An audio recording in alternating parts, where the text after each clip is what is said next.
कामयाब, हम होंगे कामयाब, हम होंगे कामयाब एक दिन। हो मन में है विश्वास, पूरा है विश्वास, हम होंगे कामयाब एक दिन। सुप्रभात बच्चों और अभिभावक गण को मेरा प्रणाम, नमस्ते, गुड मॉर्निंग, सुप्रभात, सत श्री अकाल। तो चलिए बच्चों, आज निकालिए कक्षा 8 के लिए, है ना, पाठ संख्या याद है ना, कितना, 3, गान युद्ध। यानी बैजू बावरा और तानसेन में कंपटीशन चल रहा था। पेज नंबर 19 का दूसरा पैराग्राफ हम लोग कर चुके थे। और कंपटीशन में क्या हुआ था कि जब बैजू बावरा गाया तो जंगल से एक हिरन दौड़ता हुआ आया। तो बैजू बावरा ने उसके गले में फूलों की माला डाल दी और जैसे ही गान बंद हुआ हिरन चला गया। अब बैजू बावरा ने तानसेन को कहा कि अब तुम इसी प्रकार उसी हिरण को बुलाओ अपनी गीत से, जिस हिरण को मैंने माला पहनाई। तानसेन को इतना घमंड था अपनी गान विद्या पर कि पूरी जिंदगी की ताकत, कला, प्रवीणता लगा दी, लेकिन वह नहीं आया। तो जो हारने लगता है ना, तो वह जो है नियम का सहारा लेता है, गुस्सा होता है। तो वही गुस्सा होके कहा कि नहीं नहीं, ये जो हिरण जो है वो तो ऐसे ही चला आया, दुनिया में ऐसे ही कुछ नहीं होता। बहुत लोग बता रहे ऐसा होता, ऐसे कैसे हो जाएगा, ऐसे हो जाता तो अभी लॉकडाउन में मैं भी करता, ऊपर से खाना गिर जाता मेरे मुंह में, जो चाहता आ जाता। तो ऐसे कुछ होता नहीं है, ये लोगों का भ्रम है, अज्ञानता है, अनुभवहीनता है। तो वो तो आया नहीं। जब नहीं आया तो तानसेन उदास हो गया। क्यों? कि अब उसे मृत्यु का भय सताने लगा कि अब तो शर्त तो यही थी ना कि जो हारेगा उसकी गर्दन कट। अब डर सताने लगा। तानसेन पहले कितनों को मरवा दिया, दया नहीं आई। अब जब अपने गर्दन कटने की बात आई तो उदास हो गया। इसलिए गांधी जी ने कहा, जाके पैर न फटे विवाही, सो क्या जाने पीर पराई। जिस पर बातें गुजरती नहीं है उसे दूसरों के दुख का एहसास नहीं है। तो आइए देखिए आगे क्या होता है। अकबर का तानसेन के साथ अगाध प्रेम था, अगाध मतलब बहुत ज्यादा। और यही कारण था कि तानसेन के निवेदन पर अकबर ने ऐसा नियम लागू करवा दिया था। पर जब उसकी मृत्यु निकट देखी तो कंठ भर आया। मैंने अब मेरे प्यारे प्यारे गायक की मौत होने वाली है, रोने रोने से लगे। लेकिन क्या करते, नियम तो नियम है ना, आपके लिए भी वही कानून, उसके लिए भी वही कानून। शर्तें थी कि जो जीतेगा उसी के हाथ में हारने वाले की सजा, मौत की सजा होगी। तानसेन शर्त जो हार गया था, शर्त तो हार गया क्योंकि हिरण को तो बुला नहीं सका अपने गीत से, अपने गायन से। वे विवश, विवश मतलब मजबूर होकर उठे और संक्षेप में निर्णय सुनाया गया। मजबूरी थी, शर्त थी। और राजा खड़े हुए और डिसीजन दिया, फैसला सुनाया। बैजू बावरा की विजय और तानसेन की पराजय। शॉर्टकट में, क्योंकि ज्यादा बोल नहीं पा रहे थे। बैजू बावरा जीत गया, तानसेन हार गया, और शर्त के मुताबिक अब आगे की कार्रवाई होगी। तानसेन कांपता हुआ आगे बढ़ा, थर थर कर रहा है। क्या कभी तानसेन सोचा जिसको जिसको उन्होंने मौत की सजा दी तो वह भी इसी तरह कांपता होगा? नहीं सोचा। वह जिसने स्वयं किसी को मृत्यु के घाट उतारते हुए दया नहीं की थी, उस समय दया के लिए प्रार्थना करने लगा, हे बैजू बाबरा छोड़ दो, मुझे माफ करो। क्या आपने उसको माफ किया? उसके पिता को माफ किया था? क्या आपने किसी को भी माफ किया था? क्या कभी आपने सोचा, तानसेन सोचा कि वह जिसको मृत्यु की सजा दे रहा है उस पर क्या बीतती होगी, उसके परिवार पर क्या बीतेगा? कभी सोचा? आपके लिए कौन सोचे? क्यों सोचे?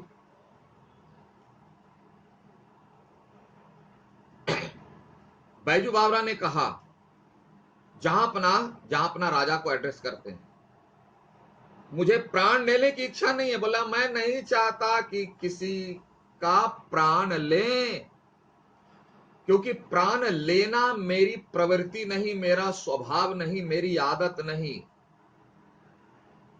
क्योंकि जब मैं किसी का प्राण नहीं दे सकता तो लेने का अधिकार मुझे प्राण लेने का शौक नहीं है।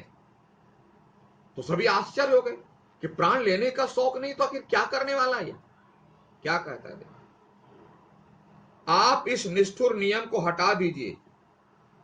बोले, जो आपने नियम बनाया ना, तानसेन के कहने पर नियम को बंद कीजिए। कौन सा नियम? कि जो आगरा की सीमाओं के अंदर गाएगा, यदि तानसेन से हार गया तो मरवा दिया जाए। यह नियम हटा, आप इस नियम को ही बंद कीजिए कि तानसेन के कहने पर जो है आपने यह नियम बनवाया कि जो आगरा की सीमा में गाएगा उसे तानसेन से प्रतियोगिता करनी होगी, और अगर वह प्रतियोगिता में हार गया तो उसकी गर्दन कटवा दी जाएगी। यह कैसा नियम है? इसको बंद कीजिए। तो यहां तो तानसेन हार गया था, तो अब तो बैजू बाबरा जो कहेगा मानना पड़ेगा, बादशाह को भी, तानसेन को भी, क्योंकि वह जीत गया है। शर्त यही थी। अकबर ने अधीर मतलब बेचैन होकर कहा। बेचैन क्यों हुआ? वह इसलिए हो गया कि जल्दी इस नियम को खत्म करो तो कि तानसेन की जान बच जाए, क्योंकि अकबर का बहुत प्यारा था तानसेन। यही मौका है, इसलिए बेचैनी होकर तुरंत कहा, यह नियम अभी इसी क्षण से खत्म है। तुरंत अनाउंस कर दिया। ऐसा नहीं कि लाओ ड्राफ्टिंग करो, पेपर लाओ, साइन मोहर मारेंगे, अनाउंसमेंट नहीं। अभी आदेश हो गया, खत्म, तुरंत, क्विक। तानसेन बैजू बावरा के चरणों में गिर पड़ा और दीनता से कहने लगा, यह उपकार जीवन भर न भूलूंगा। तानसेन को तो मानो क्या दूसरा जीवन मिल गया। अब तानसेन को बैजू बावरा भगवान दिखने लगा। हाथ जोड़कर पैर पकड़ लिए। क्यों? उन्हें जीवन दान मिल गया था। वह कभी सोचा नहीं था कि उसका जीवन बच जाएगा। और कहा, यह उपकार कौन सा किया?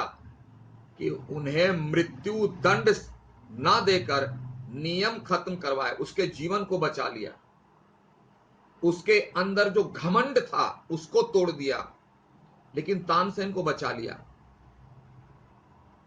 इसका उपकार। गांधी जी ने भी कहा कि पाप से घृणा करो, पापी से नहीं, क्योंकि पाप जो है व्यक्ति के अंदर होता है, उसको निकालो, आदमी को ही मत निकाल दो। एक मैं एग्जाम्पल दो, छोटा सा एग्जाम्पल है। इस बोतल में अगर पानी खराब हो गया तो पानी फेंकेंगे ना, बोतल फेंक देंगे। तुम लोग सारे तो सस्ता बोतल इसलिए फेंक सकते हैं इसको। इसमें अगर पानी है, कॉफी स्वाद नहीं आया, अच्छा नहीं है, तो क्या करेंगे? कॉफी फेंकेंगे कि इसको भी फेंक देंगे? कॉफी फेंकेंगे ना। तो ये क्या है? इंसान है, आदमी, और इसके अंदर जो आदतें हैं, गंदी आदतें, ये है पाप, गलतियां। तो इसको निकाल कर फेंकिए, आदमी को मत फेंकिए, इंसान को मत फेंकिए, उसके अंदर की आदत को बदल डालिए। बैजू बावरा यही किया कि तानसेन के अंदर जो घमंड था अपनी गान विद्या पर, उस घमंड को निकाल फेंक दिया, जिसके चलते तानसेन घमंडी हो गया था। उसके अंदर एक बीमारी घुस गई थी घमंड की। उस बीमारी का इलाज बैजू ने कर दिया, लेकिन तानसेन को बचा लिया। यह उपकार किया, इसीलिए तानसेन का था, यह उपकार जीवन भर ना भूलूंगा।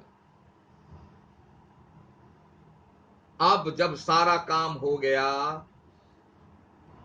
तब बैजू बोलता है। याद रखना, हम लोग की आदत है अभी पहले से ही बड़बड़ बड़बड़ करना, मैं ये हूं तो मैं वो हूं, पहचानते नहीं हो, मैं ये कर दूंगा वह कर दूंगा। परिणाम घोषित हो गया, कार्य समाप्त हो गया, तब बैजू बावरा बोलता है।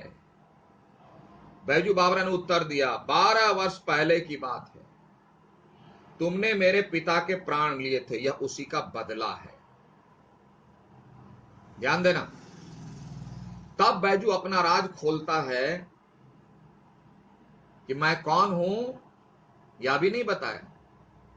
बताया कि 12 वर्ष पहले की बात है, तुमने एक व्यक्ति की हत्या की सजा सुनाई थी, मैं उसी का बेटा हूं और मैंने अपने पिता की मृत्यु का बदला लिया है। यह उसी का बदला है। ध्यान देना, बदला भी ऐसा होता है क्या? होता है। क्योंकि जिसके पास जो चीजें होती है वही देता है। जिसके मुख में हमेशा अपशब्द हैं वह वही देगा। जिसके मुंह में, जिसके दिमाग में, जिसके दिल में अच्छे शब्द हैं, प्यार के शब्द हैं, वह वही देगा। बुरा व्यक्ति हमेशा बुरा ही करेगा, अच्छा व्यक्ति कभी बुरा नहीं कर सकता। क्यों? उसके पास बुराई करने की आदत नहीं है ना, बुरा करने की आदत नहीं है उसमें।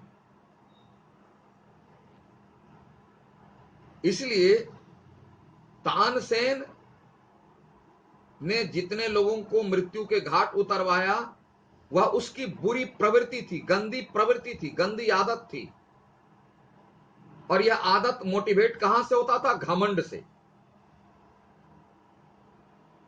और बैजू बावरा ने उसका इलाज कर दिया, उसके घमंड को ही तोड़ दिया, और यह तोड़ना ही उसके लिए बदला। उसको सुधार दिया, उसे एक अच्छा इंसान बना दिया। ऐसा बदला होता है। तो ऐसा बदला कौन लेता है? जो उच्च कोटि के होते हैं, महान होते हैं।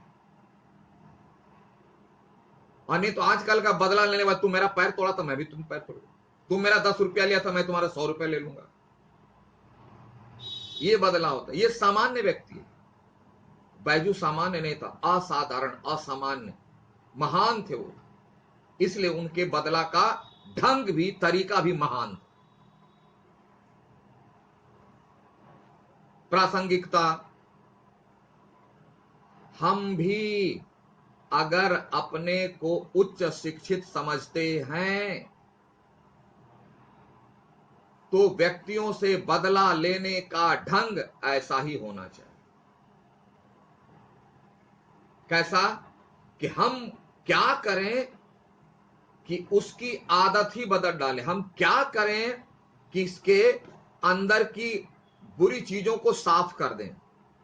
पानी से साफ करें कि सर्फ लगा के साफ करें, कि गर्म पानी से धोएं, कि सैनिटाइज करें, साफ कर लें, लेकिन इसको बचा लें। क्यों? मेरी आदत है, अच्छे व्यक्ति की आदत होती है गंदी चीजों को हटा देना, अपने को बचा लेना। ये तरीका सीखना है बैजू से। आजकल के लोग ऐसा नहीं करते। आजकल के लोग बदला लेने का तरह का तरीका अपनाते हैं, इसलिए परेशानी। ऐसे समाज नहीं सुधरेगा, व्यक्ति नहीं सुधरेगा। दूसरी बात, यहां आप देखोगे कि उनके गुरु जो शंकरानंद थे, उनके दिमाग में क्या बात थी? कि बैजू बावरा को जो उन्होंने ज्ञान विद्या सिखलाई, तो इस विद्या का सदुपयोग होना चाहिए, दुरुपयोग नहीं। कि कोई किसी भी विद्या का जैसे ही दुरुपयोग होता है उससे हानि शुरू हो जाती है, और दूसरों के नहीं, पहले हानि तो अपनी होगी। इसलिए किसी भी विद्या का सदुपयोग होना चाहिए। सदुपयोग के द्वारा आप जो कर लें, और उसका उद्देश्य सबकी भलाई होती है, बुराई नहीं। जैसे ही किसी भी विद्या से हम किसी का अहित करते हैं, बुरा करते हैं, वह उस विद्या की शक्ति चली जाती है। इसलिए आपके पास, हमारे पास जो भी विद्या है उसका सदुपयोग करें, दूसरों की भलाई में लगाएं, और बदला बैजू से लेना सीखें। अपने स्वभाव के अनुसार किसी बदला से भी किसी को हानि ना पहुंचे, और बदला भी उच्च कोटि का हो, कि अवगुण समाप्त हो जाए, बुराई समाप्त हो जाए, व्यक्ति समाप्त न हो। ठीक है, तो आशा है आप समझ गए होंगे इस पाठ को। ना समझे तो वीडियो को थोड़ा, मैं लाइन बाय लाइन पढ़ा रहा हूं, एक बार दो बार पलट के देख लोगे, मिला लोगे। उसके बाद भी ना समझे तो कमेंट बॉक्स है, फोन है। ठीक है, इतना ही। Have a nice day, thank you.